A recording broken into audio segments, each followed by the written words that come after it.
Apocalipse capítulo 6, versículo do 1 até o versículo 8. A palavra de Deus diz o seguinte, versículo 1: Observei quando o Cordeiro abriu o primeiro dos 7 selos. Então ouvi um dos seres viventes dizer com voz de trovão: venha. Verso 2: Olhei, e diante de mim estava um cavalo branco. Seu cavaleiro empunhava um arco, e foi-lhe dada uma coroa. Ele cavalgava como vencedor, determinado a vencer. Verso 3: Quando o Cordeiro abriu o segundo selo, ouvi o segundo ser vivente dizer: venha. Verso 4: Então saiu outro cavalo, e este era vermelho. Seu cavaleiro recebeu o poder para tirar a paz da terra e fazer que os homens se matassem uns aos outros, e foi-lhe dada uma grande espada. 5: Quando o Cordeiro abriu o terceiro selo, ouvi o terceiro ser vivente dizer: venha. Olhei, e diante de mim estava um cavalo preto. Seu cavaleiro tinha na mão uma balança. Verso 6: Então ouvi o que parecia uma voz entre os 4 seres viventes, dizendo: 1 quilo de trigo por 1 denário, e 3 quilos de cevada por 1 denário, e não danifique o azeite e o vinho. Verso 7: Quando o Cordeiro abriu o 4º selo, ouvi a voz do 4º ser vivente dizer: venha. 8: Olhei, e diante de mim estava um cavalo amarelo. Seu cavaleiro chamava-se Morte, e o Hades o seguia de perto. Foi-lhe dado poder sobre 1/4 da terra para matar pela espada, pela fome, por pragas e por meio dos animais selvagens da terra. Quem pode dizer amém? Amém. Oremos. Pai santo e amado, Deus Todo-Poderoso, estamos aqui, Senhor, diante da Tua igreja, com esta responsabilidade de ministrar acerca deste assunto tão profundo, Senhor. Reconhecemos a nossa limitação, ou as nossas limitações, Senhor, mas nós sabemos que o sumo professor, por excelência, está conosco. Nos ajuda, Senhor, a transmitir a Tua palavra. Abre nosso coração, a nossa mente, para compreender tantas coisas aqui preciosas para a nossa edificação. É o que nós te pedimos em nome de Jesus, o Teu Filho amado, que vive e reina para todo sempre. Amém. Graças a Deus. O irmão pode assentar e esteja bem atento à ministração que estamos começando agora. Para os irmãos que assiduamente frequentam os cultos de doutrina, sabe que o último tema que foi ministrado aqui na última quinta-feira foi a visão do livro selado. Este foi o tema. O texto estava ali, a mensagem estava alicerçada no texto de Apocalipse capítulo 5, versos do 1 ao 14. E naquela ocasião, dentre tantas coisas que merecem destaques e como alvo de objetivos, apresentamos as 2 correntes de interpretação sobre o posicionamento dos 7 selos, explicamos o propósito dos 7 selos, né? E hoje iremos nos aprofundar um pouco mais. E ainda, como terceiro objetivo naquela ocasião, mostramos as razões de Jesus Cristo ser digno de abrir o livro.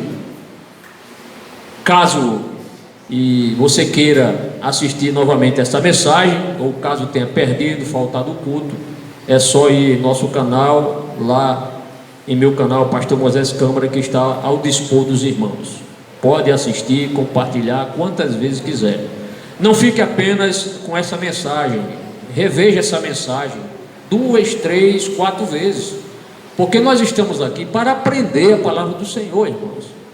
Todo crente tem que ter esse desejo, essa vontade de aprender a palavra de Deus, para você ser um crente mais firme, defender com precisão, com conhecimento aquilo que faz parte do nosso viver, que é a Bíblia Sagrada. O tema de hoje é os 4 primeiros selos, em atendimento ao texto de Apocalipse capítulo 6, versículos de 1 a 8. Você é inteligente? Então repita, qual é a mensagem de hoje? Os 4 primeiros selos. Quantos selos tinha o livro que João viu na mão do Cordeiro? 7 selos. Mas hoje vamos apenas falar sobre os 4 primeiros selos. São esses os objetivos específicos que trago para os irmãos. O primeiro é explicar que a igreja será preservada dos juízos terrenos. Fique tranquilo que a igreja está preservada desses juízos que iremos falar aqui. O segundo, mostrar os principais significados dos 4 cavaleiros e suas armas. Isso é muito importante. E terceiro é pontuar os aspectos relacionados com a época desses acontecimentos. E para que, amados, possamos cumprir, atingir esses objetivos, vamos seguir este sumário. A introdução, que é praticamente já iniciada, e no desenvolvimento aqui alguns tópicos, pelo menos 5 tópicos. Alguns vou demorar mais, outros vão passar com mais rapidez. O primeiro tópico, considerações iniciais sobre os 4 primeiros selos. O segundo tópico, o primeiro selo, conquista, versículos 1 e 2, certo? Veremos na ocasião as manifestações, ou a manifestação da besta. O terceiro tópico, o segundo selo, guerra, versículos 3 e 4, nós veremos a paz tirada da terra. No tópico 4, o terceiro selo, é a escassez, versículos 5 e 6, onde veremos a fome e a grande miséria que vai assolar a terra. E o quinto e último tópico, o 4º selo, morte, versículos 7 e 8. E por último, a conclusão. De início, eu preciso aqui levantar, irmãos, algumas questões relevantes que serão respondidas aqui durante a ministração. Por gentileza, ouça com muita atenção. O que simboliza cada um dos 4 cavaleiros? O que simboliza? O que simboliza a cor de cada cavalo? O que mais? Que significado tem as armas dos cavaleiros? Veremos isso. Quando começará a grande tribulação? O anticristo já está entre nós? Dentre outros questionamentos que ao longo dessa ministração iremos aqui responder na medida do possível. Desde já rogo as orações dos irmãos, as orações em meu benefício. Outro ponto aqui importante, eu senti de dizer isso. Os nutrólogos que estudam a respeito dos alimentos, né, as causas, muitas vezes tem pessoas que estão doentes porque come errado, né? Não estou comendo, mas às vezes está comendo, se alimentando errado. E aí os nutrólogos dizem que você é o que você come. Nós somos aquilo que comemos, humanamente falando, fisicamente falando, né? Comer mal, se nós comemos mal, nós teremos uma saúde mal. Se nós comemos bem, teremos uma saúde boa. A mesma coisa acontece conosco. Na vida espiritual é a mesma coisa. Você é o que você come. A Bíblia, irmãos, é o nosso alimento, o alimento espiritual. Se nós nos alimentamos bem, teremos saúde boa espiritual. Se nós fizermos apenas um lanche, como em muitos lugares é assim, culto de doutrina é 20 minutos, 15 minutos, quando é? Meia hora, muita coisa o pastor tem para dizer, mas muitas vezes, para atender as expectativas de alguma parte de alguns irmãos, que não gostam que o culto prolongue demais. E aí eu me lembrei, quando nós estávamos no mundo, nós passávamos 1h30 num campo de futebol, na TV, assistindo uma partida de futebol, 1h30, 90 minutos, isso fora a prorrogação. Se tiver prorrogação, é mais 15 de um lado e 15 do outro, né? Dá mais de 2 horas. Se tiver pênalti, aí você não aguenta ficar 1h, 1h20, 1h30 ouvindo o pastor trazer a palavra. Fique aqui, irmão, porque Deus tem coisa para você. Sua alma é preciosa, Jesus te ama e quer que você seja um crente bem alimentado. Bem alimentado. Então nós somos o que comemos. Se nós comemos mal, teremos uma saúde espiritual má. Aí estão os hereges, heresiarcas, ensinando falsas doutrinas, dizendo que sal grosso cura. onde é que está isso na Bíblia? Mas é porque o povo está sendo mal alimentado. Corrente dos 70, fogueira santa de Israel. Meu irmão, só quem nos abençoa é Deus, é Jesus, é o Espírito Santo. Pode fazer fogueira em Israel, na Holanda, na França, não vai adiantar nada. Mas por que o povo está vidrado nisso? Porque está sendo mal alimentado. Então, coma bem a doutrina. Você é um bem-aventurado, posso dizer, porque está participando do culto de doutrina. Boa alimentação, boa doutrina significa saúde espiritual. Então frequente a escola dominical, na medida do possível. Frequente também os cultos, e especialmente o culto de doutrina. Tem gente que não quer comer. Quando você vê aparece muito aquelas jovens, né? Modelos anoréxicas, são às vezes tão magras porque não se alimenta para conservar o corpo magrinho ali. Depois ela vai descobrir que fez um mal medonho ali porque não se alimentou.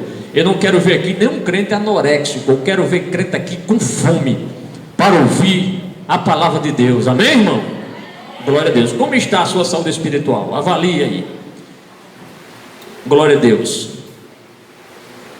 Às vezes acontece, o pastor ou alguém chama um crente para pregar ou trazer uma palavra e ele não sabe o que dizer na Bíblia, porque ele não estudou, ele não leu um texto, e às vezes fica aí sem saber o que dizer. Por quê? Porque não está comendo, é anoréxico, não está comendo. Mas alimente-se da palavra, leia a palavra. Eu garanto que se você ler a palavra, pelo menos um versículo por dia, e de repente o Senhor faculta você a oportunidade de você falar de Jesus para alguém, o Espírito Santo vai trazer a sua memória aquele texto que você leu. Mas você tem que ler. Bem, amados, passemos para o primeiro tópico.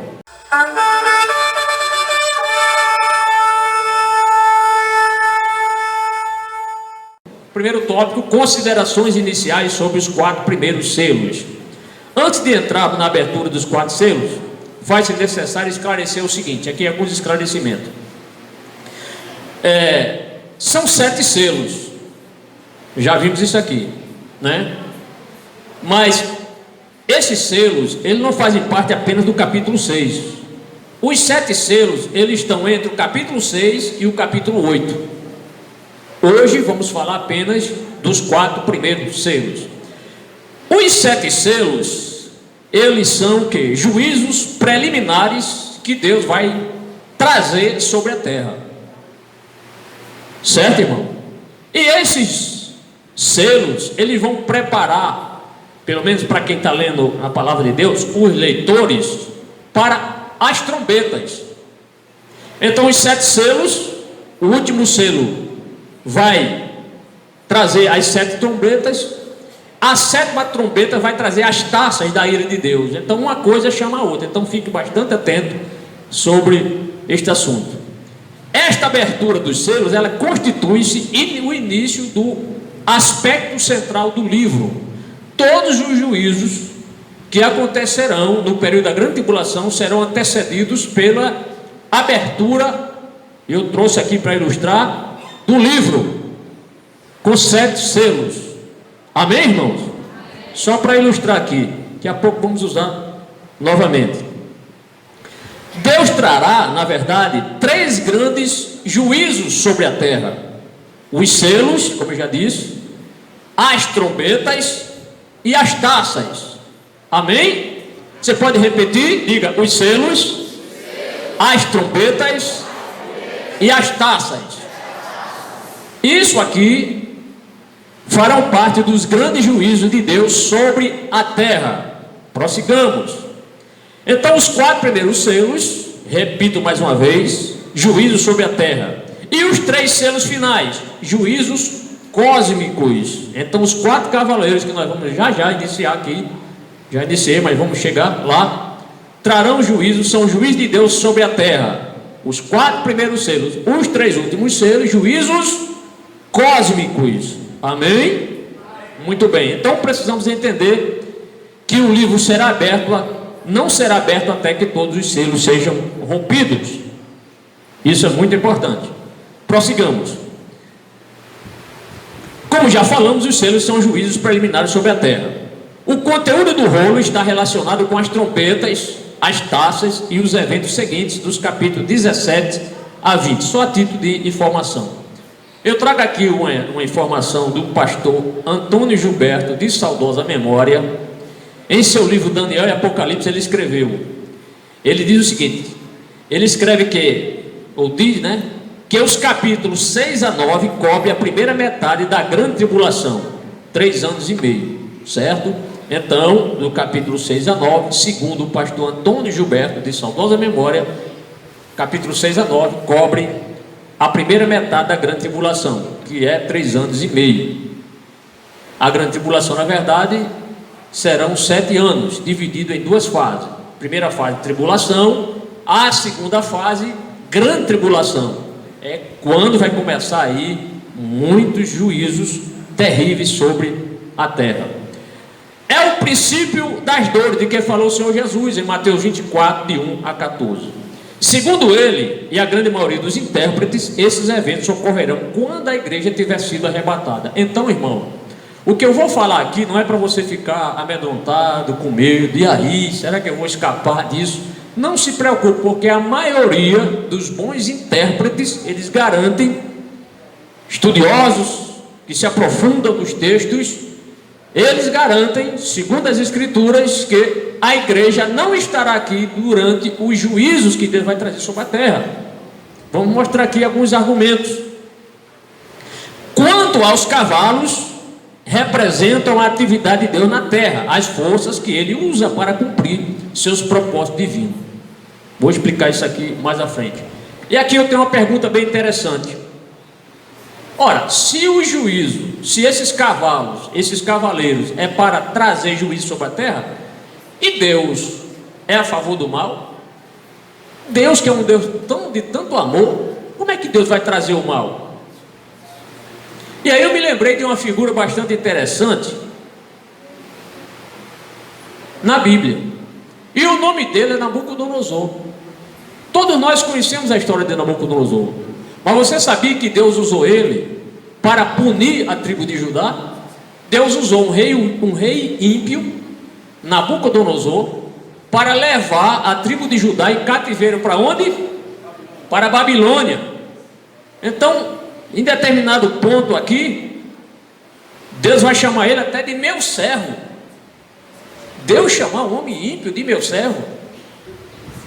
Mas a palavra de Deus mostra isso. Se você quiser conferir ou anotar, Jeremias 25, 9 e 27, 6, Deus chamou o rei Nabucodonosor de meu servo. Por quê? Porque ele foi o instrumento para punir o povo de Judá, que naquela ocasião, a grande parte religiosa inclusive, estava comprometida com o paganismo, com a idolatria, e eles precisavam ser curados. Irmão, por incrível que pareça, foi no cativeiro babilônico que Israel, ou que a tribo de Judá foi curada. Nunca mais eles se prostraram diante dos ídolos. Então Deus usou um homem ímpio. Da mesma forma, Deus vai usar esses cavaleiros para punir tanto Israel, porque Israel vai sofrer todas esses problemas que virão, esses juízos, para levar Israel o que? A reflexão, e levar Israel à conversão, porque Israel até o presente momento não reconheceu Jesus como Messias. Ao mesmo tempo, Deus também vai usar esses juízos que virão para a terra, sobre a terra, para punir os ímpios, as pessoas que não querem saber nada com Deus. 2 propósitos podemos já dizer aqui nessa situação. Então Deus usou Nabucodonosor para punir a tribo de Judá. Isso está em Esdras capítulo 5, versículo 12, é outra referência, mas eu citei apenas essa. Não se preocupe que depois, se você ouvir essa mensagem, você vai ter tempo para anotar, tá certo? Não se contente só com essa ministração, assista depois, para fixar bem o assunto. Veja que texto impressionante esse. Eu fiz questão de anotar aqui, de trazer para os irmãos, quando Deus diz o seguinte, aqui em Jeremias 27, verso 8. Ouça o texto, um texto impressionante. Se porém alguma nação ou reino não se sujeitar a Nabucodonosor, Deus usando aqui o profeta Jeremias, Porque as nações não queriam se submeter a Nabucodonosor. Aí Deus vai mostrar aqui: quem não se submeter ao jugo de Nabucodonosor, ao castigo dele, vai se ver comigo. Se porém alguma nação ou reino não se sujeitar a Nabucodonosor, rei da Babilônia, nem colocar o pescoço sob seu jugo, eu castigarei aquela nação com a guerra, a fome e a peste, declara o Senhor, e por meio dele eu a destruirei completamente. Está vendo como Deus trabalha? Usou um ímpio para punir Judá e outras nações, e ai da nação que não se submetesse. Por isso que Jeremias não foi compreendido, por isso que a mensagem do profeta Jeremias não foi aceita no meio da tribo de Judá. Achava que ele era um aliado, irmã Irã, de Nabucodonosor. Isso é um traidor, pedindo para nós nos submetermos, não nos rebelarmos. Mas era a vontade de Deus para levar o povo para o cativeiro. Era um remédio amargo. Mas você sabia que o remédio amargo que nós tomamos são os melhores? Uma injeção de bezetacil, né? Dói pra caramba, não é? Não dói? Você falta, parece que arrancaram o seu braço. Mas daqui a pouco, aquela febre, aquela dor de cabeça foi embora. Mas não foi amargo? Não foi doloroso? Então Deus muitas vezes usa situações assim difíceis, a dor mesmo, o sofrimento, para curar. Tem remédio que é amargo, né? Criança para tomar remédio amargo, por isso que bota aí umas coisas docinhas aí, cereja no remédio para as crianças tomarem. Vamos para frente, irmão? Passemos para o segundo tópico desse estudo.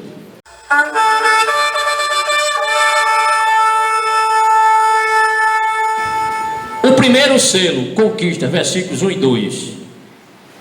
Vamos ler novamente. Glória a Deus. Só tem crente hoje animado aqui, né? Glória a Deus. Os selos, vamos lá, versículo 1. Observei quando o cordeiro abriu o primeiro dos 7 selos. Então ouvi um dos seres viventes dizer com voz de trovão: venha. Olhei e diante de mim estava um cavalo branco. Seu cavaleiro empunhava um arco e foi-lhe dada uma coroa. Ele cavalgava como vencedor, determinado a vencer. Você pode dizer amém? Amém. Glória a Deus. Esse vai ser um tópico mais demorado, viu? Mas é um tópico que nós vamos aprender mais. Só para fins didáticos aqui, eu dividi o verso aqui em partes. O versículo 1, na parte A, diz: observei quando o cordeiro abriu o primeiro dos 7 selos. Quem é o cordeiro? Quem é o cordeiro? Jesus. Podemos entender que Jesus é o responsável pela vinda desse juízo sobre a terra. Foi dada a ele essa autoridade para julgar a terra. Há um texto em João 5,22, que eu vou ler para os irmãos, que diz assim: além disso, o Pai a ninguém julga, mas confiou todo o julgamento ao Filho.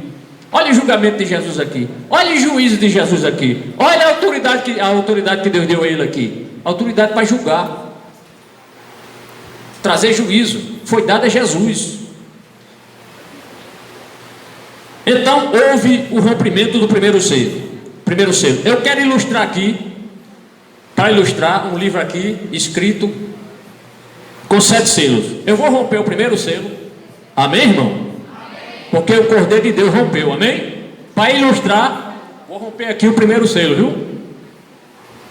E esse selo, já rompi o primeiro selo. Ficou quantos selos? Ficaram 6 selos. 6 selos. Daqui a pouco a gente vai, à medida do possível, vamos rompendo os demais selos. Então Jesus abriu, porque somente Ele é digno de abrir. Diga, Ele é digno de abrir o livro. O versículo 1, na parte B, continua: então ouvi um dos 7 seres viventes dizer com voz de trovão. O que foi que ele disse? Venha! Venha! Amados, a maioria dos intérpretes entende que Jesus só abrirá o selo e este C só dirá venha quando a igreja for removida. Eu já disse aqui aos irmãos, mostrei, eu trouxe até textos aqui, alguns textos, poucos textos, mas suficientes, para mostrar que antes de começar esse juízo, já vimos isso em ministrações anteriores, a igreja do Senhor vai ser arrebatada, porque a grande tribulação não é para a igreja do Senhor, não é. Então, Jesus abre o primeiro selo. Reflita nisso, eu achei isso aqui interessante demais. Enquanto Noé estava na terra, não veio o dilúvio. O dilúvio só veio quando Noé e a família dele entrou na arca. Então, o dilúvio, podemos entender que foi um juízo, o primeiro juízo de Deus sobre a terra. Mas Deus queria preservar este homem justo. Da mesma forma, podemos entender que Deus quer preservar a igreja de juízo. Se Noé entrou na arca, nós não entraremos numa arca feita de madeira, mas a igreja do Senhor, ela vai romper os céus, o espaço sideral, ela será guardada, preservada da destruição. Há lógica nisso? Há muita lógica. Quer ver outra? Ló. Deus não mandou fogo e enxofre para destruir Sodoma enquanto Ló estava dentro de Sodoma. Depois que ele saiu de lá, estava já num lugar já seguro, foi que o Senhor mandou o juízo, mandou fogo para destruir aquela cidade, ou aquelas cidades, Sodoma, Gomorra, Admá e outras cidades ali. Então podemos entender e ver lógica nisso, que não é a intenção de Deus de trazer os juízos com a igreja aqui na terra. Qual o interesse de Deus fazer isso? Testar a fé dos crentes? Não, não há interesse de Deus nesse sentido, mas o interesse de Deus é levar Israel à conversão, irmão, é levar os ímpios, a punir os ímpios, pessoas que queriam viver sem Deus, rejeitaram o Cordeiro de Deus. Deus vai punir esses e vai punir também as nações ímpias. Então Deus não tem interesse em provar ou punir a igreja com juízo. Aliás, a igreja do Senhor, ela já vem sendo provada desde o início, desde o Pentecostes, desde o início, desde a morte de Estevão, o primeiro mártir, que a igreja está passando por provações, por lutas, massacrada, muitos crentes são mortos. Entenda isso. Então, enquanto a igreja estiver no mundo, Deus não enviará esses terríveis juízos. Qual o propósito novamente da grande tribulação? É para levar Israel ao arrependimento e trazer juízo sobre os ímpios também. Algumas coisas eu gosto de repetir, porque na didática é bom que se repita. Aquilo que é mais importante, o professor, o mestre, o pastor, no culto doutrina deve repetir, dar mais ênfase, porque isso é importante. Amém, irmão? Glória a Deus, faz parte da didática. Esses cavaleiros que iremos falar, eles não sairão ao mesmo tempo. Primeiro sai um, depois vem o outro. Não são os 4 de uma vez. Aqui tem uma sequência. Então podemos dizer que cada cavalo esperava no box, né? Falando assim, na linguagem que você vai entender, para sair. Outro detalhe importante é que são 4 seres viventes. Quem é esse primeiro ser vivente aqui? Esse ser vivente que chamou o cavalo, o primeiro cavalo, e disse venha, é aquele que tem a face parecida com um leão. Isso está em Apocalipse 4, verso 7. Ele só menciona aqui no texto o primeiro ser, mas o primeiro ser nós já vimos que é um leão, ou assemelha-se tem a aparência de um leão. Então já vimos que os 4 seres, eles comandam a adoração. Nós vimos aqui que os 4 seres comandam a adoração, os 4 seres comandam os louvores, os cânticos, e os 4 seres aqui comandam também os juízos. Mas tudo começa com Jesus abrindo os selos. Podemos também entender que estes 4 seres, eles fazem parte da comitiva do trono de Deus. É tanto que eles estão mais próximos de Deus. Você pode consultar isso, vou citar a referência, Apocalipse 4, verso 6, capítulo 5, verso 6 e 11, 7, 11 e 14, verso 3. Vai mostrar que eles estão bem próximos ao trono de Deus. Esses 4 seres que tivemos aqui, eram querubins, eram serafins, né? Vamos saber só quando chegar lá no céu. Glória a Deus. Então agora eles irão participar, esses 4 seres, da execução do juízo sobre a terra. Esse primeiro ser vivente dará a sua primeira voz de comando. Qual é a voz de comando? Venha! Venha! E o cavalo sai. Significa dizer que o posto de comando está nos céus. Então esses castigos, esses juízos que virão do céu, tudo está sob o controle de Deus. Viu? Não é controle de Satanás, não. Não foi Satanás que enviou os 4 cavaleiros, não. Foi Deus, com o propósito de trazer juízos sobre a terra. Jamais pense que isso aqui é coisa do diabo. Não é. É de Deus mesmo. É de Deus. Amém? Deus pune. Deus pune. Deus ama. Ama. Mas Ele é justo. E por ser justo, Deus não passa a mão em cabeça de ninguém. Deus não é como certas pessoas que na hora de julgar, né, são parciais. Deus é imparcial. Ninguém compra Deus. Deus não aceita propina de ninguém. Deus é justo.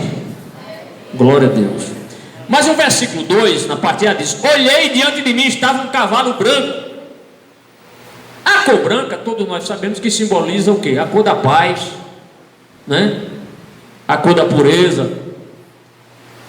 Os generais romanos, quando eles conquistavam nações em guerra, sempre gostavam de entrar para serem ovacionados lá em Roma, um cavalo branco, para mostrar, né, um aspecto assim de triunfo nas batalhas. Mas há algo que esse cavaleiro traz em sua mão. Os irmãos observaram? Seu cavaleiro empunhava que arma? Um arco. Está no versículo 2, na parte B. O arco é símbolo de quê? De batalha. Mas um detalhe importante, eu não sei que você percebeu, é que um arco por si, não significa muita coisa. Cadê a flecha? Deus que esqueceu de dar uma flecha a ele? Tem um propósito nisso, viu, irmão? Tem um propósito nisso. Então a Bíblia não menciona se esse cavaleiro estava com flecha, mas acreditamos que não. A Bíblia só cita um arco. Prossegue o versículo na parte C, no verso 2, diz: e foi-lhe dada uma coroa. Isto é, Deus vai dar a este ser poder, domínio. Podemos entender aqui o passivo divino. E foi-lhe dada, veja só, quem deu?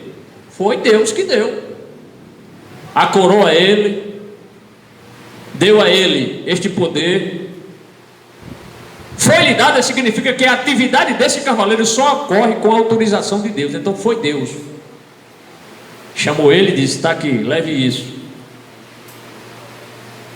Essa coroa, um aspecto aqui interessante, essa coroa que ele recebe no original grego, o termo é Stefanos. No grego, coroa, nesse texto aqui, é Stefanos, que significa a coroa do vencedor, porque Deus quer que ele prevaleça. E em certo sentido, ele vai prevalecer. Na parte D do versículo 2 diz: ele cavalgava como vencedor, determinado a vencer. Caminhava, ou cavalgava como vencedor, disposto, determinado a vencer. Esse primeiro selo vai demonstrar que esse cavaleiro é alguém com ambição pela conquista. É alguém que vai lograr êxito. Daqui a pouco você vai: pastor, tudo bem, mas quem é esse cavaleiro? Calma, vamos chegar lá. Amém? É a pergunta óbvia agora, que todos aguardam: quem é esse cavaleiro? Amados irmãos, a maioria dos intérpretes entendem que será uma pessoa, um homem com ambições, uma ambição mundial, ambição para dominar o mundo, uma espécie de líder mundial, certo? Essa questão de querer dominar o mundo não é coisa de agora, do século 20 nem do século 21. Sempre o homem quis conquistar. Começamos lá com Nirode, lembra de Nirode? Passaram-se os séculos. Alexandre Magno, Alexandre o Grande queria dominar o mundo, não foi? Rei da Grécia, quis subjugar toda a civilização da sua época. Outro conquistador, Napoleão Bonaparte, imperador francês, também tinha a mesma intenção. Adolf Hitler também tinha a mesma intenção de dominar o mundo. Então, essa ambição pelo poder, alguns homens já tiveram, mas nenhum desses estava autorizado por Deus. Deus tinha e tem o momento certo para essa pessoa realmente procurar dominar o mundo. Mas o cavalo branco, que é símbolo de poder, até hoje sempre derrubou os que cavalgaram nele. Ou seja, sempre que alguém quis dominar o mundo, se frustrou. Por exemplo, Alexandre Magno morreu na Babilônia, bem moço ele morreu. Outro, Napoleão, foi derrotado lá em Moscou, não conquistou o mundo. Outro, Adolf Hitler, que foi derrotado ali, praticamente ele vendo forçado ali, suicidou-se lá em Stalingrado, e assim por diante. Então a Bíblia, ela não identifica o cavaleiro do cavalo branco. Agora, segundo a opinião dos bons comentaristas, dos estudiosos do texto sagrado, eles chegam a dizer que esse cavaleiro é o anticristo, ou a besta. O anticristo, ou a besta. Como eu já disse, é alguém que deva levantar para trazer juízo sobre a terra. Essa é a opinião da grande maioria dos melhores intérpretes, os estudiosos sobre o assunto e comentaristas. Ao longo dos séculos, as pessoas sempre tentaram descobrir a identidade do anticristo. Em todas as fases da igreja, em todas as épocas, quem é o anticristo? Né? Parece que para cada geração tem alguém que quer dominar o mundo, e as pessoas falam, o anticristo é fulano, o anticristo, estão dizendo aí que é o presidente da França, né? Então sempre as pessoas suspeitam de alguém, mas não foi até agora nenhum desses, e nem a igreja vai ver quem é. Você está preocupado em saber quem é o anticristo? Quem está, levante a mão aí. Eu quero saber quem é o anticristo, rapaz. Eu quero é ver Jesus lá no céu. Eu estou preocupado, quem é? Depois que eu estiver no céu, não quero nem me lembrar da terra, irmão. Quem é que quer saber de coisa ruim? Eu não quero. Então a igreja do Senhor não vai saber.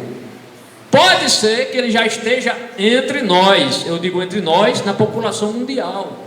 Pode estar de forma velada, camuflada, mas quando a igreja do Senhor for arrebatada, irmão, você imagina a confusão que vai, as confusões que ocorrerão no mundo, irmão. O mundo vai ficar em polvorosa. Quantos acidentes, aviões caindo, porque o piloto era crente, piloto e o copiloto desapareceram, foram arrebatados no sinal de trânsito. Quantos atropelamentos, quantas batidas vão ocorrer, né? Acidentes automobilísticos, inúmeros, trem desgovernado. Aquela canção que o irmão canta aqui tem uma inspiração, é verdade, porque não estamos aguardando arrebatamento. Aí você vai dizer, ou Jesus vai dizer, para o avião aí, que agora é a hora do arrebatamento. Não vai ter tempo para isso não, irmão. Não vai ter tempo não, tá bom? Então quando a igreja ela for arrebatada, aí sim será o momento de esperar a chegada do anticristo. Mas para os que aqui ficarão. Mas será uma pessoa, esse líder, uma pessoa poderosa, com uma boa dicção, sabe falar bem, sabe argumentar bem. Prossigamos. O anticristo ele será identificado quando ele assinar. Isso aqui é deveras importante. Olha que dica essa aqui. Ainda bem que eu não vou estar aqui para comprovar.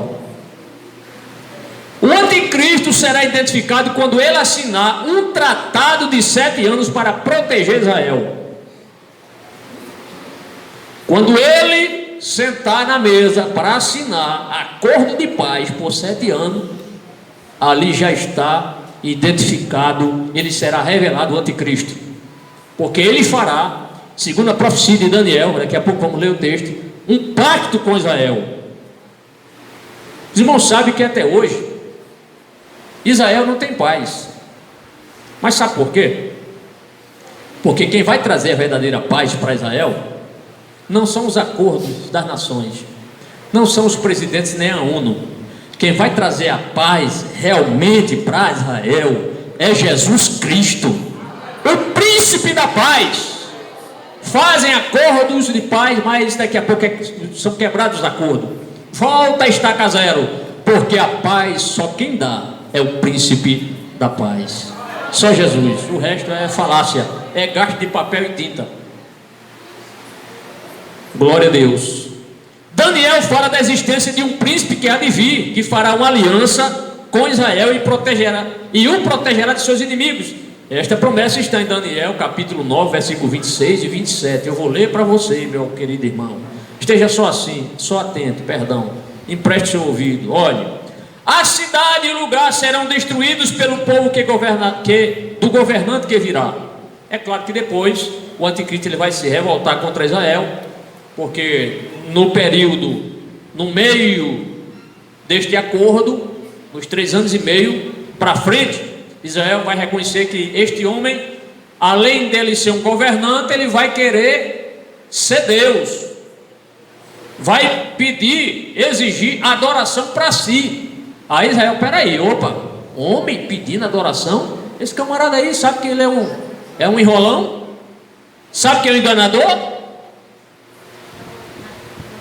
Nós jamais vamos nos prostrar diante de homem. Como é que esse homem agora, que se diz que é poderoso, vai exigir que nós nos ajoelhemos e reconheçamos ele como Deus, como Cristo, como Messias, como ungido? Não, ele é impostor. Nesse momento, comprou briga com o anticristo. Comprou briga. Viu, irmão? Prossigamos. O fim virá como uma inundação. Guerras continuarão até o fim, e desolações foram decretadas. Está em Daniel 9, 26, parte B. Aí o versículo 27 diz: com muitos ele fará uma aliança. Além de fazer uma aliança com Israel, este homem, este anticristo, fará uma aliança com as outras nações, porque não é só Israel que está em conflito, tem outras nações aí em guerra. Veja a Síria e outras nações se digladiando, brigando, jogando lá mísseis um contra o outro. Então com muitos ele fará uma aliança que durará uma semana. Esta semana é a semana profética. A gente deve entender essa semana de Daniel como uma semana de 7 anos, chamada semana profética. No meio da semana profética, que é 3 anos e meio, no meio da semana ele dará fim ao sacrifício e à oferta. Por isso que alguns entendem que neste período da grande tribulação, antes de começar a grande tribulação, o templo de Jerusalém será construído ou reconstruído, né? Porque agora, na verdade, é construído, porque lá não tem nem a sombra do templo, só aquele muro lá das Lamentações que eles dizem que fazia parte de um muro do templo de Salomão. Mas prossigamos. Com muitos ele fará uma aliança que durará uma semana. No meio da semana ele dará fim ao sacrifício e à oferta, isto é, vai romper o pacto com Israel. E numa ala do templo será colocado o sacrilégio terrível, isto é, aqui está o abominável da desolação. Ele vai profanar o templo, já que os judeus não se submeteram a ele vai profanar o templo, até que chegue sobre ele o fim que ele está decretado. Daniel 9, 27. Viu, irmão? Então observe que o anticristo ele fará uma aliança com muitos, não só com Israel, mas com outras nações, isto é, acordo.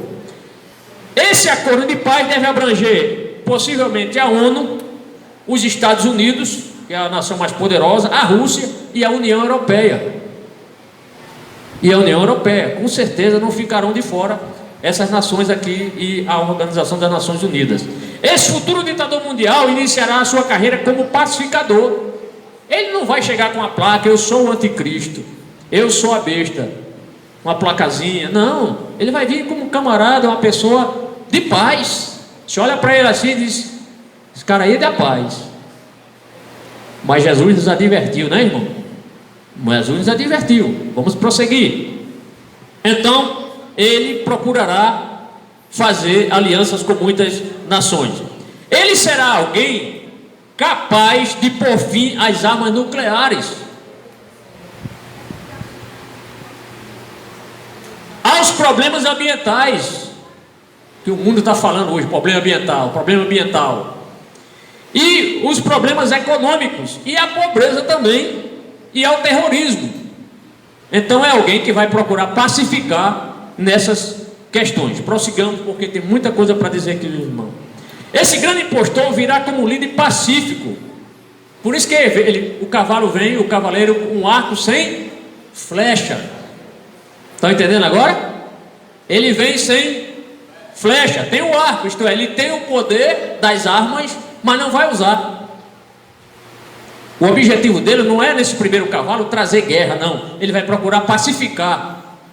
Para ganhar o quê? O respeito, apoio, conquistar as nações, conquistar os grandes líderes das nações, apresentando-se como um pacificador. Então, será uma pessoa, podemos dizer, uma pessoa carismática, uma pessoa pacificadora. E ele avançará de vitória em vitória, até finalmente controlar o mundo. O anticristo resolverá a princípio os problemas do mundo e será recebido como grande libertador. Está acompanhando aí, irmão? É de se esperar que o anticristo se pareça com Cristo. Alguém que vai ter uma conversa muito segura, bom poder de articulação das palavras, com bons argumentos, talvez até filosóficos. Por isso que alguém diz aí que o anticristo vai ser uma pessoa que sabe falar bem, se articular bem, discursar bem. Mas a gente sabe que o anticristo é a imitação de Cristo. Mas as suas conquistas começarão e terminarão num período da grande tribulação. E aí nós veremos logo na sequência o outro cavalo. Então essas conquistas deste homem terminarão na grande tribulação, ou no início da grande tribulação. Como eu já disse, a grande tribulação ela tem dois períodos. A primeira fase, conhecida como tribulação. A segunda fase, grande tribulação, certo? Vai começar com pacificação, mas depois revolta e muitas guerras. Ou seja, as suas conquistas começarão com a abertura de um selo. Jesus nos advertiu: pois muitos virão em meu nome dizendo eu sou Cristo, e enganarão a muitos. Mateus 24, verso 5. Jesus está se referindo a este período. O anticristo, ele vai enganar muita gente vai achar que ele é o Cristo mesmo. Não é como esse Henrique Cristo aqui do Brasil, não. Isso aí é um falastrão. Isso aí desmascara. Uma vez foram perguntar a ele: pô, Henrique, Jesus entrou no jumentinho em Jerusalém, e por que você anda de avião? Porque está escrito que o Filho do Homem vem nas nuvens. Entendeu? É um camarada. Eu vou dizer uma coisa.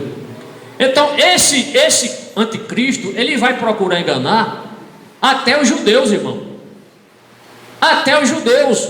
E a referência está aqui, foi Jesus que citou, João 5,43. Jesus diz assim, ó: eu vim em nome de meu Pai e vocês não me aceitaram, mas se outro vier em seu próprio nome, vocês o aceitarão. Olha que palavra. Essa palavra aqui não é para a igreja, não. Essa palavra aqui é para Israel. Eles vão aceitar. Não aceitaram Jesus, o príncipe da paz, crucificaram ele, mas vai chegar um impostor e os judeus vão crer. Estão acompanhando aí, irmão? Alguns chegaram a admitir também, isso aqui também é fato, alguns chegam a dizer, estudiosos até, que esse cavaleiro é Cristo, é Jesus. Por quê? Porque lá em Apocalipse capítulo 19, versículo 11, Jesus está no cavalo branco, concordam? Jesus está no cavalo branco, mas é totalmente diferente. Como é que Jesus abre o selo e ele mesmo sai no cavalo? Não tem lógica. Não tem lógica isso aí. Alguns estudiosos opinam que o cavaleiro no cavalo branco é na verdade um símbolo de Cristo, ou o próprio Cristo, que está derrotando hoje as forças do mal no mundo. É claro, espiritualmente falando, Jesus está libertando muita gente, não está, irmão? Quantos foram libertos aqui pelo poder de Jesus? Glória a Deus. Isso aí ele está fazendo, diariamente ele faz. Agora, este cavaleiro aqui, o poder dele é de conquista, conquista física, conquista de nações, de poder, e não essa conquista de almas. O anticristo não está afim de conquistar almas para Deus, não. Ele vai levar a gente para o inferno, pessoas que vão crer nele. mas Jesus liberta da escravidão do pecado. Então Jesus não virá como um líder político. Em Apocalipse 19, verso 11, ele não vem para conquistar, ele já vem para a guerra. Jesus é Rei dos reis, Senhor dos senhores. E um detalhe importante, interessante, é que João vê, e aquele cavaleiro lá, do capítulo 19, versículo 11, ele tem as vestes salpicadas de sangue. E na sua coxa direita está escrito: Rei dos reis e Senhor dos senhores. Ele não traz lá um arco, mas ele tem uma espada, que é o poder da sua palavra na sua boca. A Bíblia vai mostrar que Jesus, com o sopro da sua boca, destruirá os seus inimigos. Com o sopro. Jesus só faz assim, ó. Cai aí quem estiver na frente. Será que tem poder esse Jesus? Glória a Deus. Então Jesus não virá como líder político, mas virá realmente para dar vitória ao povo de Israel, que naquela ocasião há onde se converter. Eles usam como referência Apocalipse, esse texto que já falei, 19, verso 11. Mas a única semelhança é a presença de um cavalo branco. É a única semelhança. Ambos os cavalos são brancos, né? Capítulo 19 e esse que nós acabamos de ler. O anticristo jamais poderia, aliás, essa coroa que está na cabeça de Jesus, no original grego, o termo é diademata, que significa a coroa do rei. O anticristo jamais poderá usar um diadema, pois essa coroa pertence somente ao Filho de Deus, não é a mesma coroa. É interessante, é como o grego, quando ele foi escrito, ele faz essa distinção de uma coroa e outra. Quando a gente lê no português aqui, a gente não faz diferença, porque em ambos os versículos, aparece o termo coroa. Aí você vai lá no original, aí está lá a diferença, a distinção. Muito interessante esse trabalho dos estudiosos. A conquista de Cristo, ela começou com a sua vitória na cruz, e sem dúvida não precisou esperar pela abertura dos selos. Lógico, só aqui a gente vê a vitória da igreja de Jesus começou onde? Na cruz, e não na abertura dos selos. Portanto, podemos descartar o primeiro cavaleiro não é Jesus, viu? Não é Jesus. Glória a Deus. Caminhemos agora para o terceiro tópico.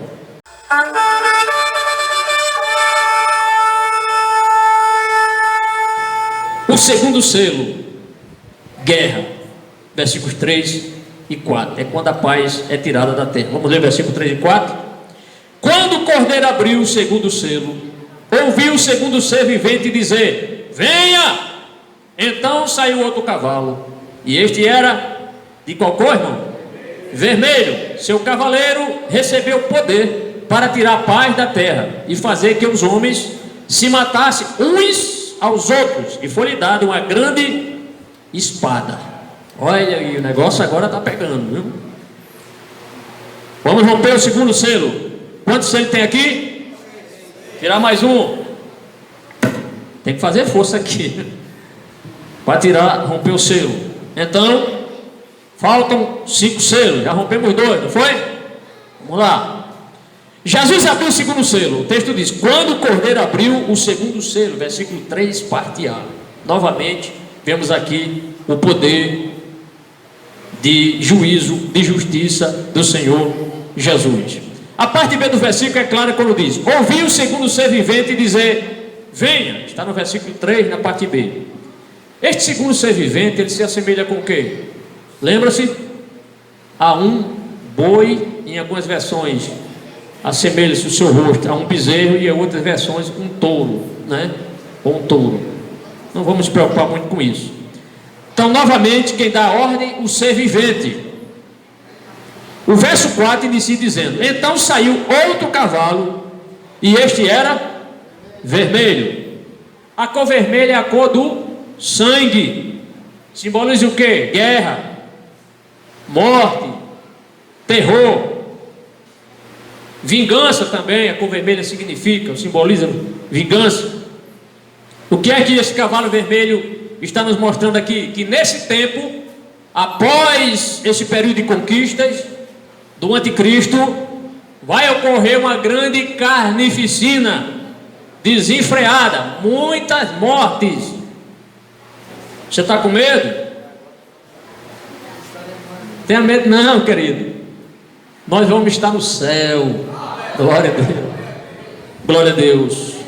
O verso 4 prossegue e diz na parte B: seu cavaleiro recebeu poder para tirar a paz da terra e fazer que os homens se matassem uns aos outros. Está no versículo 4.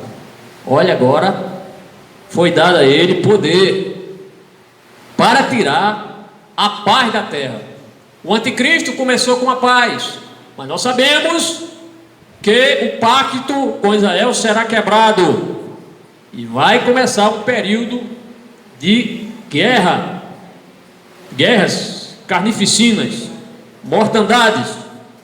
Isso será o início da grande tribulação, juntamente na metade da semana, conforme Daniel 9:27. A paz da besta do anticristo é uma falsa paz. Aquela paz do primeiro cavaleiro era uma paz fictícia, porque na verdade a verdadeira paz quem vai dar é Cristo.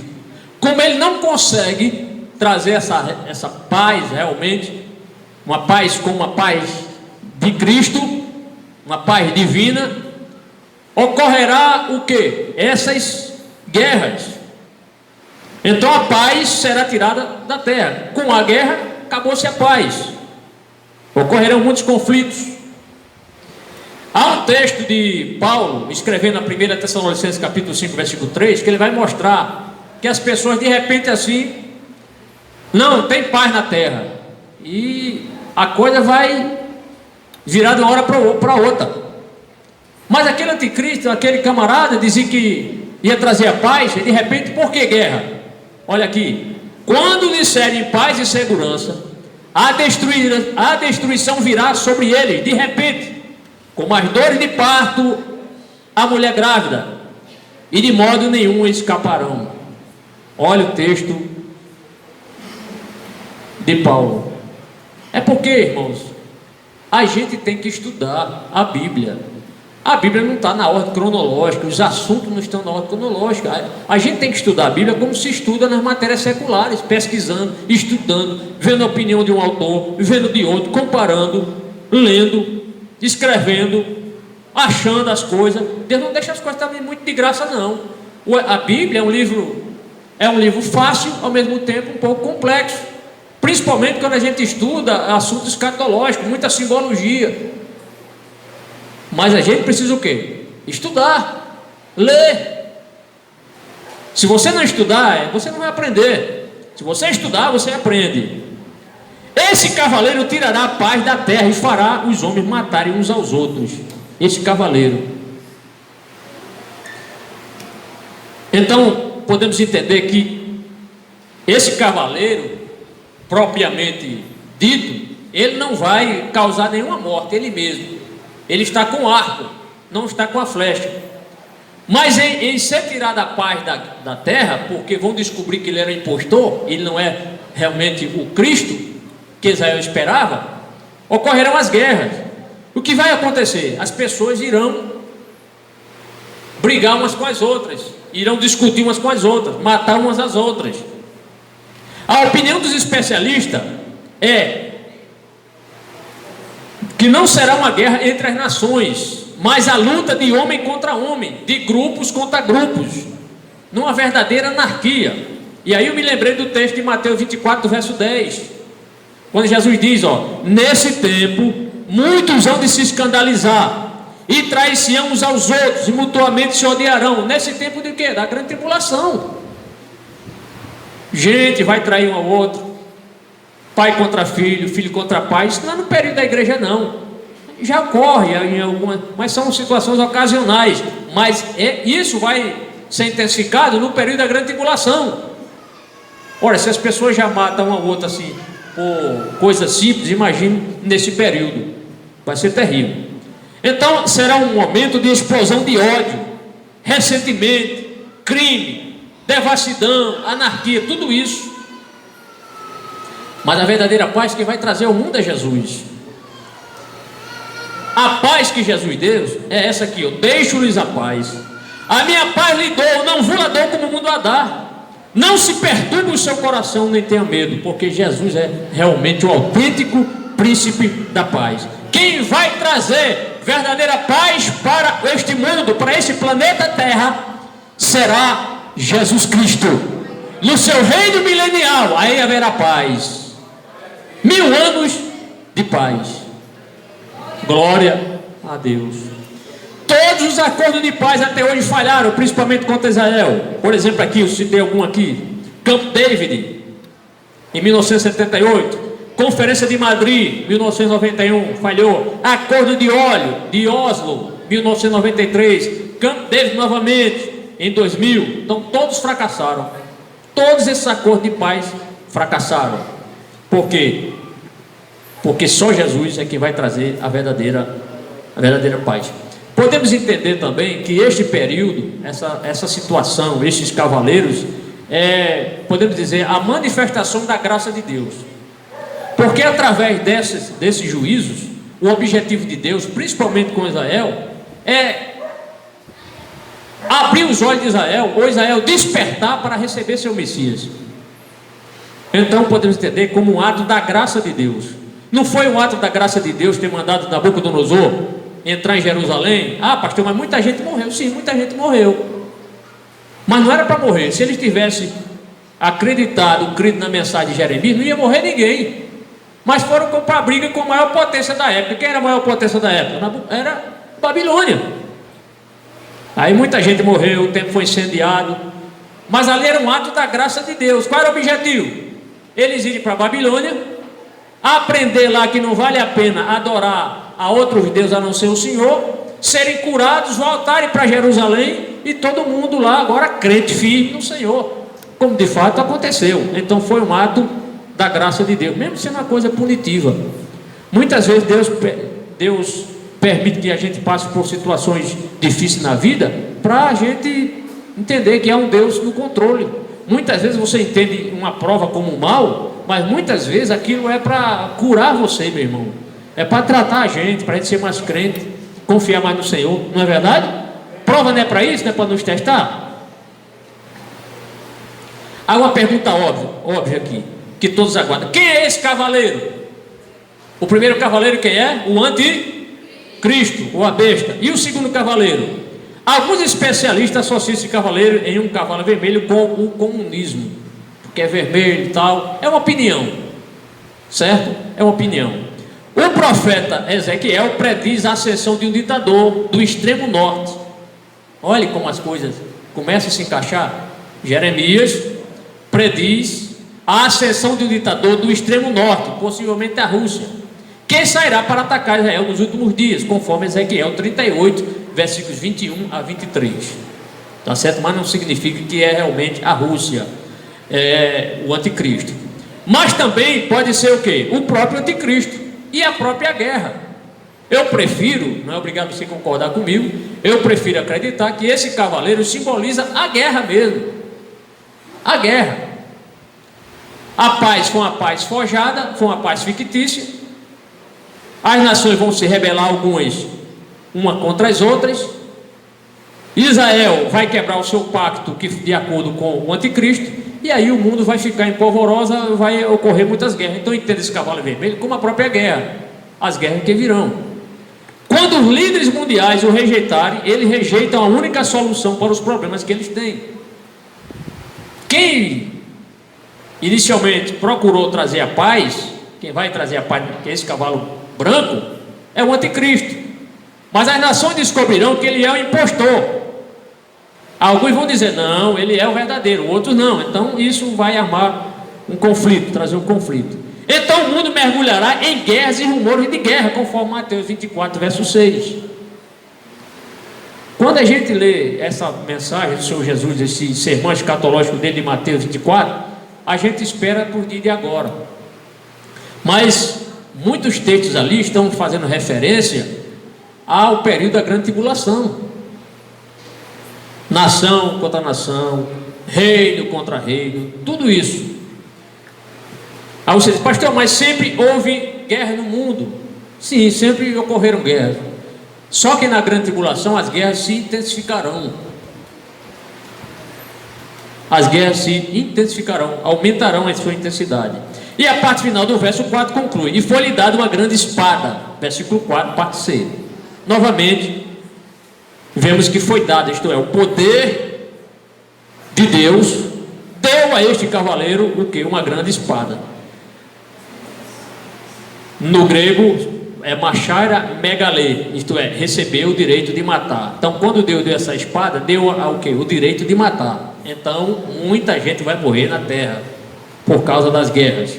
A conquista do anticristo começa com a paz, mas troca o arco sem a flecha pela espada. O primeiro cavaleiro veio só com arco, mas esse vem com espada. Significa o quê? Morte, guerra.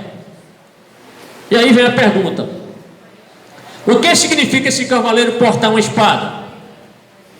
Significa que ele terá muitas armas poderosas de guerra. A gente sabe que hoje uma espada não tem valor numa guerra. Ninguém hoje luta com espada. Mas naquela época não adiantava Deus mostrar um fuzil a João, porque ele não ia entender que negócio é esse, um fuzil. Aí Deus mostrou a ele qual era o instrumento de guerra naquela época, né? Mostrou a ele uma espada. Passemos para o quarto tópico.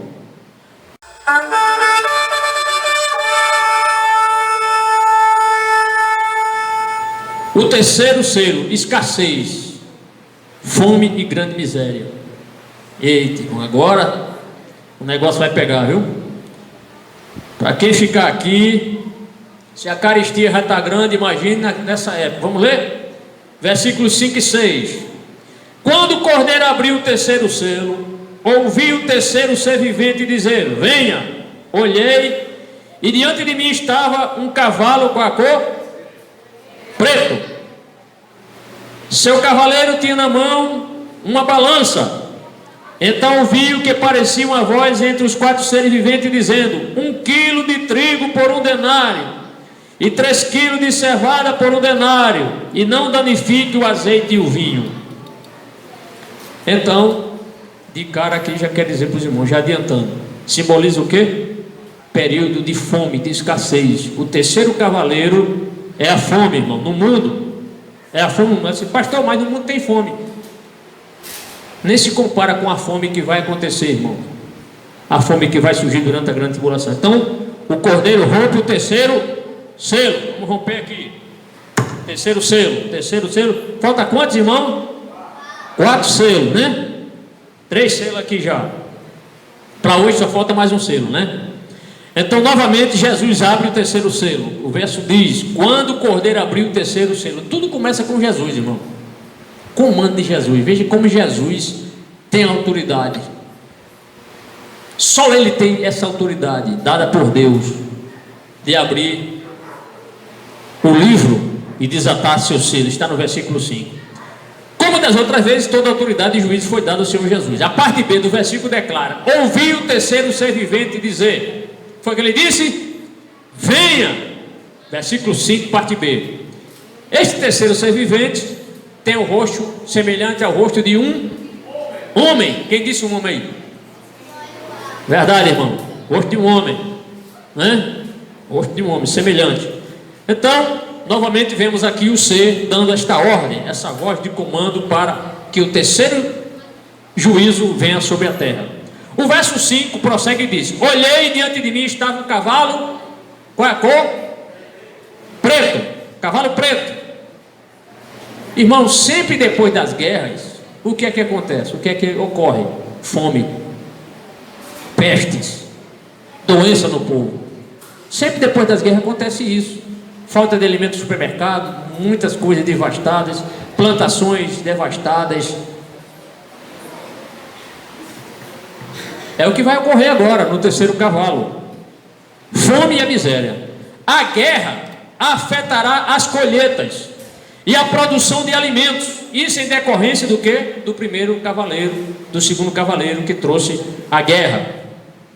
A cor preta em relação a esse juízo simboliza a cor da tristeza, a cor do luto. Não vai morrer muita gente? Vai. A cor da tristeza, a cor do luto, preto. O verso 5 declara na parte D: seu cavaleiro tinha na mão uma balança. Sabe qual é o significado da balança? Está no versículo 5, parte D. Seu cavaleiro tinha na mão uma balança. Quem é esse cavaleiro?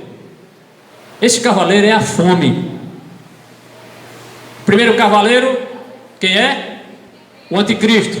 O segundo cavaleiro, a guerra. O terceiro cavaleiro, a fome. E a mão na balança simboliza o quê? Desastre econômico, fome. Será um tempo, irmão, de carestia sem precedente na história humana. Olha o versículo 6, parte A, acompanhe. Então ouvi o que parecia uma voz entre os 4 seres viventes, dizendo: 1 quilo de trigo por 1 denário. Você pensa que é barato, é? Vamos explicar isso aqui. Então, com a guerra, com a fome, vai ocorrer o quê? Ausência de alimento nas prateleiras. As pessoas vão correr para os supermercados, para a mercearia, não vão achar comida. Não vão achar. Quando acharem, os preços serão o quê? Altíssimos. Serão preços absurdamente elevados. E a balança que é desprezada vai voltar novamente. Vamos usar a balança, porque vai ser um período de desconfiança. Você vai olhar assim para a prateleira, 1 quilo, será que é 1 quilo de arroz mesmo? Pesa aqui, eu estou pagando caro, pesa. É uma hipótese. Olha, irmão, 1 quilo de trigo, hoje usando a moeda de hoje, 1 quilo de trigo custará o equivalente ao salário de um dia, porque o denário era que se pagava o salário de um trabalhador. A pessoa passava o dia, o diarista, né? Ganhava um denário. Se a gente usar hoje aqui a lógica, quanto é que está o salário mínimo? R$898. Dividindo isso aí por 30, sabe quanto é que está a diária? R$29,93. R$29. Foi o que a irmã disse? 989. Isso, R$989. Obrigado. Se dividir isso aí, dá aproximadamente o quê? R$30. Vamos arredondar, R$30. Imagine 1 quilo de farinha de trigo por R$30, irmão. Mas nesse tempo vai ser assim. E a pessoa vai comer só farinha, né? Hã? E o feijão? E o cuscuz? Arroz? Macarrão? Frango? É artigo de luxo. Quem comer frango na grande tribulação pode dar graças a Deus. Carne? Tudo caro, irmão. Eu comprei essa semana, fiz umas compras para minha esposa, 1 quilo de farinha de trigo, eu comprei por R$2,89. R$2,89. Já com, ela já vem, como é que chama? Farinha de trigo com fermento. R$2,89. Mas nesse período de carestia, vai ser 10 vezes mais caro. Aí eu pergunto, você quer ficar aqui? Quem quer pagar R$30 aí? Diga isso aí para os desviados, viu? Pode dizer, olha, você não quer aceitar Jesus agora não, rapaz? Se prepare, viu? Quanto é que você ganha? Ah, isso aí só dá para comprar, rapaz, 10 quilos de farinha. Entendeu? Vai ser um período de carestia, irmão. Mas ninguém come só farinha. Né? É. E remédio? E remédio? E roupa? E pagar energia elétrica? E a carne? Ter um carro? Só para quem é ricaço. Aí na sequência o verso 6 noticia, ó, e 3 quilos de cevada por 1 denário. 3 quilos. A cevada, ela é inferior à farinha de trigo. Ela é 3 vezes mais barata. Naquela época era assim, né? Então muitas pessoas não tendo condições de comprar comida, vão comprar comida de animal. Porque a cevada é dada para os animais. Só vai poder comprar que tiver a marca da besta. Hein? É, ainda tem mais essa marca da besta para comprar. É verdade. Então as pessoas que não podem comprar esses alimentos mais caros, vão comprar mais barato, vão comprar cevada. Eu fui lá na homepage lá da Globo Rural e eu trouxe aqui para os irmãos, veja só. O resíduo da cevada, matéria-prima das cervejarias, volta para o campo na forma de um ingrediente. Isso é coisa nova, viu? A cevada volta para o campo na forma de um ingrediente eficiente e barato para integrar a ração das vacas leiteiras. Na ponta do lápis, no ano passado, o subproduto se mostrou vantajoso, pois aliviou o bolso do produtor, que estava pagando caro pelos cereais. O que eu entendo aqui? É que as pessoas que não tiverem condições de comprar essa comida mais cara, farinha, arroz, feijão, vão comprar comida de animal para escapar. Então quem não subir para o arrebatamento é candidato a comer ração de vaca, viu? É candidato. Seja crente fiel, irmão. Amém? Comer lá comida de animal, rapaz. Quem é que quer? Irmãos, já que estamos falando do terceiro cavaleiro, você sabe quantas pessoas morrem de fome por dia no mundo? Quantas pessoas? 24 mil pessoas morrem de fome por dia. 24 mil pessoas. Isso aqui é dado da ONU. A cada hora do dia morre 1.000 pessoas. São 24 mil por dia, a cada hora 1.000 pessoas. Por ano, sabe quantas pessoas morrem de fome? Aproximadamente 9 milhões de pessoas morrem de fome. Em 2 horas de culto aqui, 2 horas de culto aqui, sabe quantas pessoas, quando terminar o culto, sabe quantas pessoas morreram de fome? 2.000 pessoas. E daí você ainda quer ir para casa e ficar orando aí. Jesus tem misericórdia. Está vendo como é bom ser crente, irmão? Dê graças a Deus que você não está passando fome, irmão. Tem tanta gente aí morrendo aí. A cada 4 segundos, uma pessoa morre de fome. Atenção, 1, 2, 3, 4. Acabou de morrer um agora, morrendo de fome. Cada 4 segundos morre uma pessoa de fome no mundo, irmão. Dê graças a Deus porque você não está morrendo de fome, irmão. Dê graças a Deus. Aí tem gente que diz: Senhor, eu queria orar, mas não sei o que dizer. Jesus, obrigado porque hoje tomei café. Senhor, hoje eu almocei, jantei, Senhor. Obrigado, Senhor. Tanta gente morrendo de fome. Tem gente aí comendo cachorro, gato. Tem país aí que os gatos e cachorros, mas tudo correndo comendo o povo, né? Para não servir de comida, irmão. Viu? Dê graças a Deus. Esses dados aqui são dados da ONU. Desses 9 milhões que morrem de fome por ano, 8 milhões são crianças morrendo de fome por ano. 8 milhões de crianças. Imagine um pai vendo seu filho chorando, como acontece muito na África, aquela mãe magérrima, o filho só o couro e o osso. Como é que eu fico pensando, como é o coração de um pai e uma mãe ver um filho morrendo à míngua? Isso não dói não na sua alma não, irmão?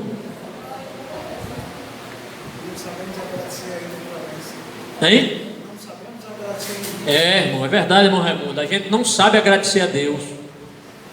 Por isso que é importante a gente, que for almoçar, jantar, faz aquela oração de agradecimento a Deus. Às vezes a nossa fome é tão grande que a gente quer comer logo, esquece de orar, né? Tem que agradecer a Deus, irmão. Vamos para a última parte do versículo 6. Mas o versículo 6 diz assim: e não danifique o azeite e o vinho. Ah, pastor, mas o senhor acabou de dizer que ia ser escasso, mas não danifique o azeite e o vinho. Sabe o que significa isso? Só os ricos terão artigo de luxo. Na grande tribulação vai ter gente rica. Vai. E não danifique o azeite e o vinho. Então, apesar de tudo isso, somente os ricos poderão comprar azeite de luxo, esses artigos de luxo. Azeite é coisa de luxo. 15, 20 reais, 22 reais. É uma garrafinha, 500 ml, artigo de luxo. E vinho, não é esse vinhozinho que a gente compra ali. Não, esse vinho da ceia não. Isso aí é baratinho, é vinho desses vinhos caríssimo. Os ricos vão ter. Então o anticristo se revelará um impostor quando seus programas de alimentação resultar em fome. É uma pessoa que vai procurar resolver a situação do mundo, mas depois verão os que ficaram aqui que o seu programa faliu, o programa para resolver a situação da fome do mundo, e aí a fome vai gritar. Passemos para o quinto tópico, em nome do Senhor Jesus.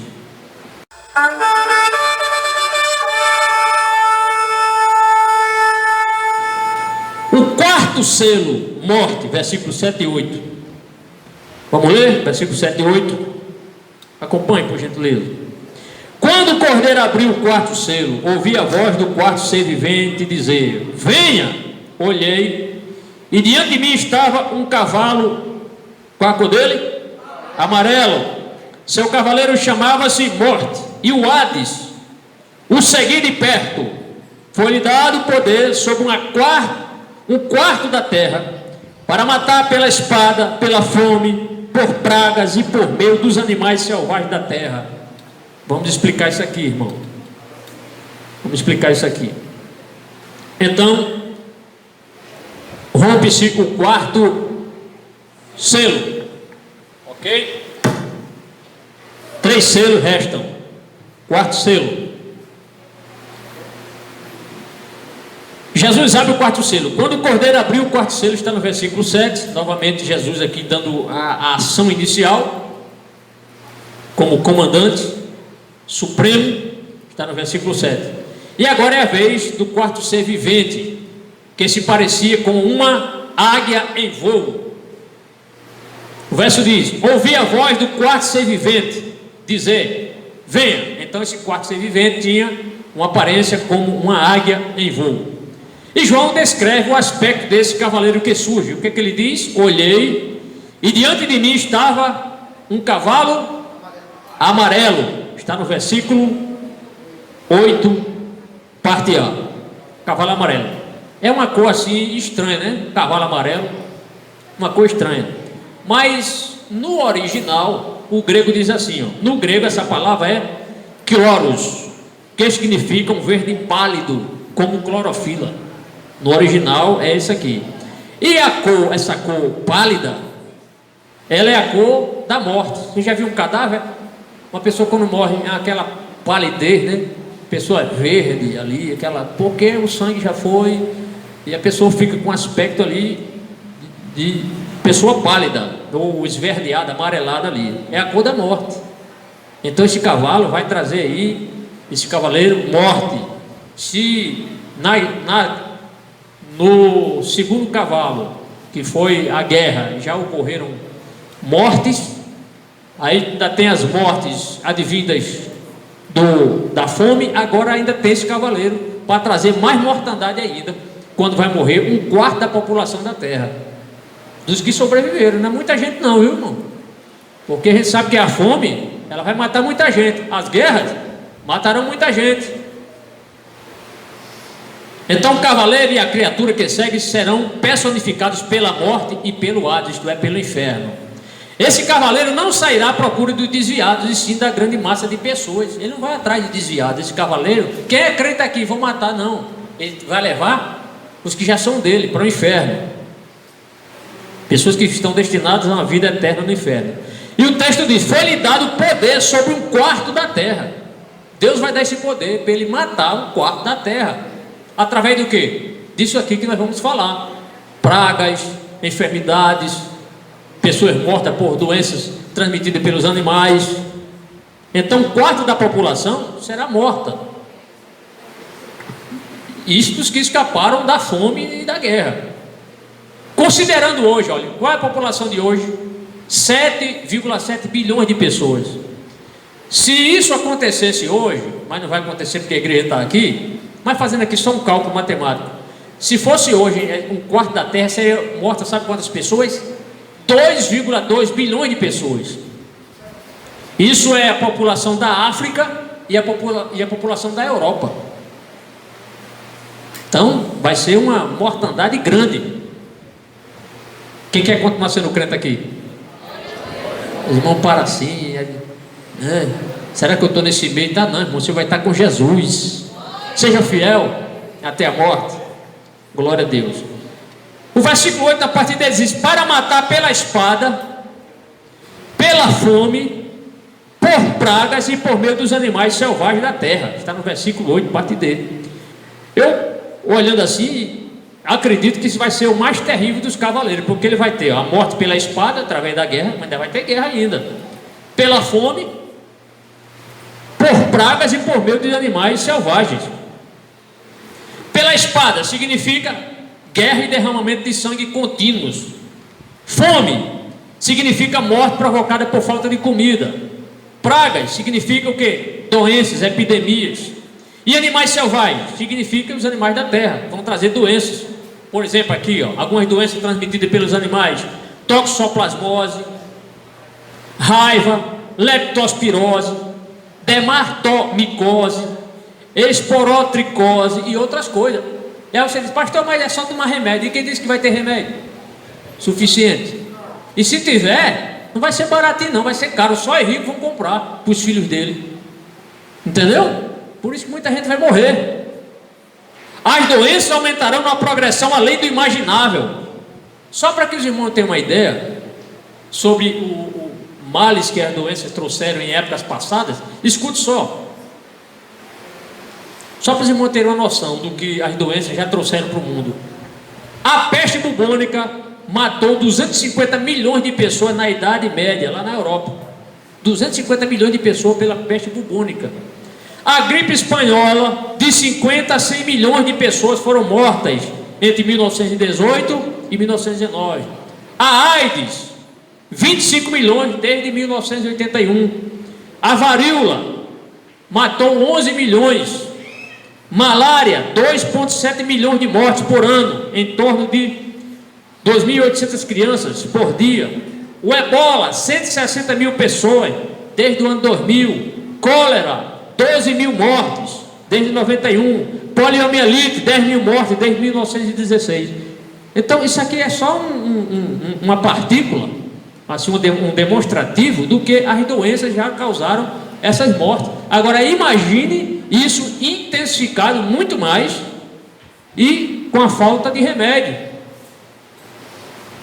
Então os animais, e outra coisa, fora os animais famintos, né? Os animais ferozes vão atacar pessoas aí, não tem o que comer, vão atacar gente, vai morrer muita gente aí por morte por animais, tá? Outra coisa, o mundo hoje, irmão, não tem recurso suficiente para ter vacina para todo mundo, não tem recurso para produzir vacina para todas as pessoas. Além do mais, a gente sabe agora, essa questão da migração, muita gente, né, até mesmo aqui no Brasil, gente da Venezuela vindo para o Brasil, traz doença. Por isso que tem o cuidado do Brasil lá, o Ministério da Saúde, em imunizar as pessoas, vacinar as pessoas, para que não tragam doenças aqui para dentro do Brasil. E esse fluxo migratório de outras nações aí, de pessoas que estão vindo lá dos países da Ásia e ali podemos dizer, do Oriente Médio, migrando, né, para outras nações, e isso vai trazer muitas doenças. Prosseguindo aqui, então, já concluindo, amados, estude o quanto puder o livro do Apocalipse, sobre o tema Os Quatro Cavaleiros do Apocalipse. Eu estava olhando na internet, todas as pessoas que ministram, os pastores e pregadores, quando ministram sobre esse assunto aqui, é 1h20, 1h25, 1h30. Então, eu agradeço os irmãos aí terem nos suportado, tá certo? Pratique os ensinos de Cristo, seja um crente preparado, um crente aprovado, e não precisa ter medo disso aqui, porque você não está destinado ao juízo, você está destinado a morar no céu com Jesus. Sejamos fiéis e o Senhor vai nos abençoar, em nome de Jesus. Eu agradeço. Vamos ficar em pé.